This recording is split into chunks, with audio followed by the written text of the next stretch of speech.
Thank you for the welcome. No, thank you very much. It was an honor to be here. Thank you.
Sahabat usia Mas, pada saat ini saya akan berbincang atau membincangkan pertemuan Presiden Prabowo dengan seorang filantropis Bill Gates yang terjadi pada hari Rabu tanggal 7 Mei ini, yaitu ada di istana dan melakukan kunjungan ke tempat sekolah yang menjalankan makan gratis bergizi itu atau MBG.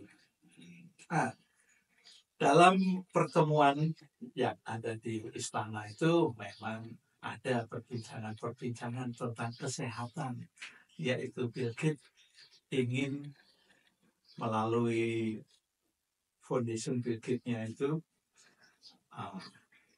ingin membangun tentang vaksinasi yang ada di Indonesia, yaitu vaksinasi tentang TBC dan vaksinasi tentang malaria. Tentang TBC ini sebetulnya Presiden pernah menyatakan bahwa dalam 1 tahunnya akibat dari TBC itu rakyat Indonesia yang meninggal itu 1 tahunnya bisa sampai 100.000.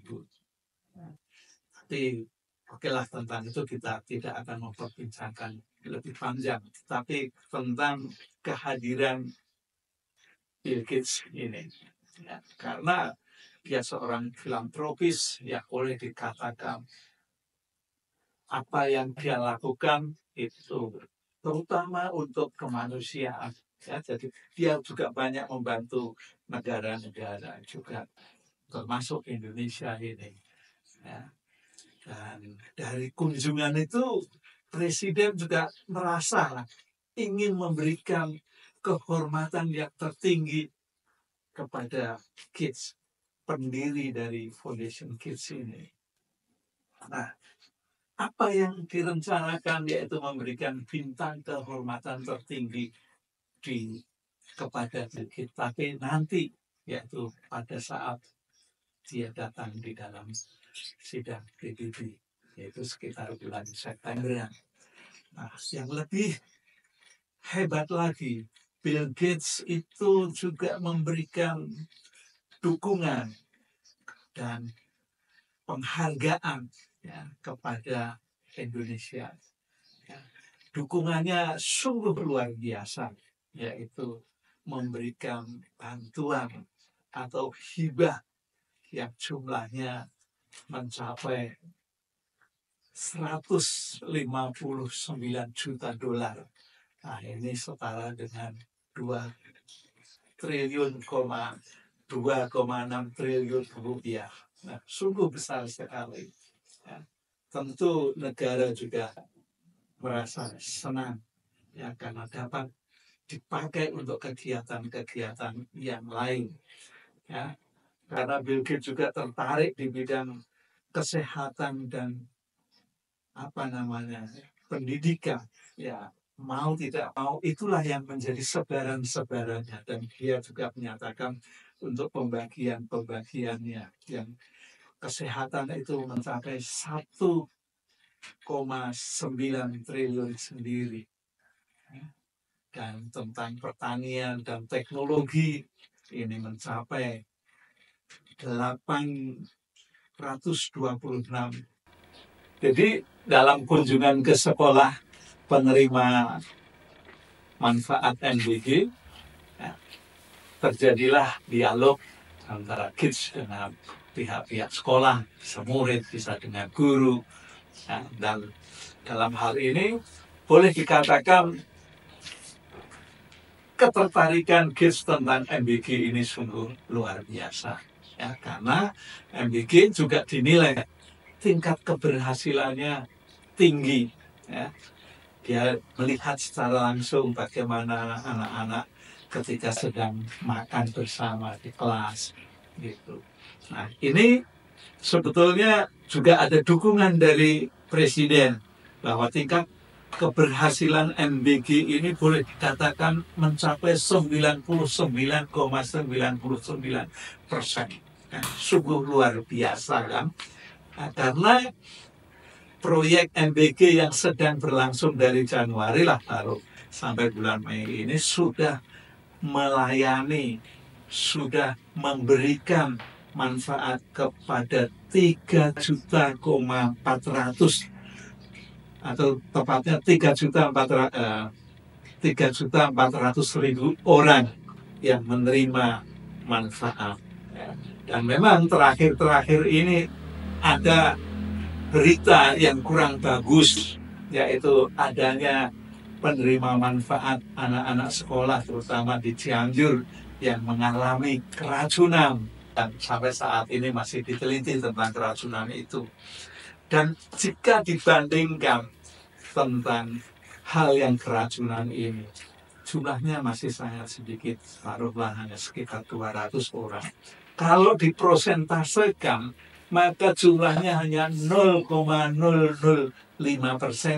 dari jumlah yang sudah menerima manfaat 3.400.000 peserta didik ini. Jadi tingkat keberhasilannya masih sangat tinggi sekali tentang MBG ini. Nah, mudah-mudahan nanti ke depannya MBG terus-menerus bertambah dan pada akhir tahun bisa terwujud semua, ya. Karena ini sudah dilihat oleh dunia luar dan sudah ada juga yang mau belajar tentang MBG di Indonesia. Nah, sebenarnya program MBG ini boleh dikatakan bisa mengatasi beberapa hal, ya, yaitu berkenaan dengan stunting. Nah, ini yang dulu sering dikemukakan oleh presiden, atasi stunting, atasi stunting, atasi stunting. Dan yang kedua yaitu meningkatkan kualitas gizi anak. Ya, mau tidak mau, setiap peserta didik yang mau sekolah dan tidak pernah membolos, rajin belajarnya, tentu akan menerima makanan bergizi ini. Kalau kemarin pada saat bulan puasa, bulan Ramadan, anak-anak pun ternyata masih mendapat makan bergizi gratis. Cuma bentuknya yang berbeda. Kalau yang tidak dalam suasana puasa kan ada nasi, ada sayur, ada lauk. Nah, ini diberikan dalam bentuk yang kering-kering, nah, seperti kue, roti, gitu. Nah, yang ketiga tentu meningkatkan kesehatan, derajat kesehatan masyarakat Indonesia akan meningkat, ya. Jadi generasi mudanya, ya, nanti dari anak-anak sekolah SD, SMP, SMA, SMK itu tentu derajat kesehatannya meningkat. Dan dengan derajat kesehatan yang meningkat itu dapat mengikuti belajar dengan baik. Mau tidak mau, itu pasti dapat menumbuhkan atau mendukung konsentrasi peserta didik dalam belajar. Nah, itu program MBG yang baru pertama kali ada di Indonesia. Sudah ada bukti-buktinya, yaitu selama katakanlah 5 bulan terakhir tingkat keberhasilannya sangat tinggi. Mudah-mudahan terus-menerus tingkat keberhasilannya tidak menurun sehingga dapat meluas dengan segera, apalagi dengan adanya hibah dari Foundation Kids ini, maka NDG akan terus tersorot oleh mata dunia, ya, karena kehadiran seorang filantropis yang sangat-sangat mendukung tentang kondisi kesehatan masyarakat, juga tentang pendidikan. Nah, MBG ini kan betul-betul untuk meningkatkan derajat kesehatan masyarakat dan juga untuk meningkatkan produktivitas dalam mengikuti kegiatan belajar. Oke, sampai di situ kita bicara tentang kehadiran Bill Gates dan pertemuan dengan Presiden Prabowo di Istana Negara yang disambut dengan meriah, disambut langsung oleh Presiden ketika turun dari mobil dan beberapa menterinya Kabinet Merah Putih juga mendukung. Oke, sampai di sini. Bye-bye.